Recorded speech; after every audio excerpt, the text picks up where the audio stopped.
Sir please. நான் ஏற்கனவே சொன்ன மாதிரி இது திடீர் என்று ஏற்பட்ட போர் அல்ல.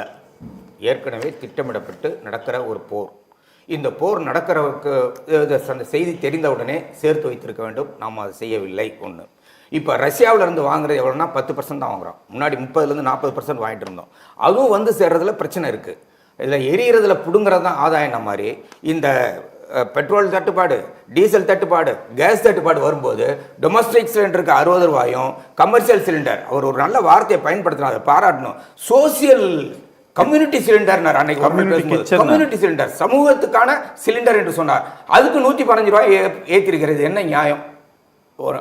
அடுத்தது இன்னொரு விஷயம் என்னன்னா, இந்தியா கிடைக்கிறது தான் முக்கியம். இந்த தருணத்துல போர்க்கால தருணம், எல்லா டைம்லயும் விலைவாசி பேச முடியாது. போர்க்கால தருணத்துல அது எப்படி சொன்ன எரியறதுல புடுங்கறத ஆதாயம் என்று புடிங்கிட்டீங்க.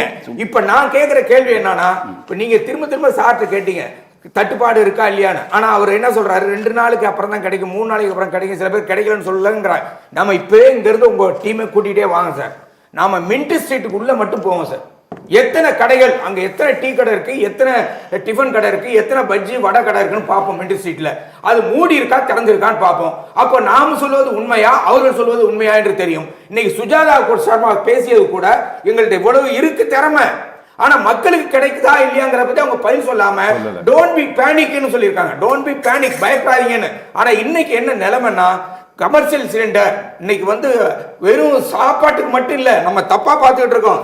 டிரான்ஸ்போர்ட் ஆட்டோஸ் 40,000 ஆட்டோ சென்னை நகரத்தில் மட்டும் இன்னைக்கு கேஸ் இல்லாம அவங்க நின்றுட்டு இருக்காங்க. பெரிய கியூ நிக்குது, போய் பாருங்க. ஆர்பிஎஃப் ஆபீஸ் முன்னாடி பெரிய லாங் கியூ. அதுக்கப்புறம் தொழிற்சாலைகள் மூடப்படுகிறது. அதே மாதிரி பெட்ரோலியம் ப்ராடக்ட்ஸ் சொல்லுவாங்க. நம்ம பண்ற இந்த பிளாஸ்டிக், இந்த கண்ணாடி, இதெல்லாமே மோஸ்ட் ஆஃப் தி ஐட்டம்ஸ் எல்லாமே பெட்ரோலியம் பை ப்ராடக்ட்ஸ் தான், தார் வரையில.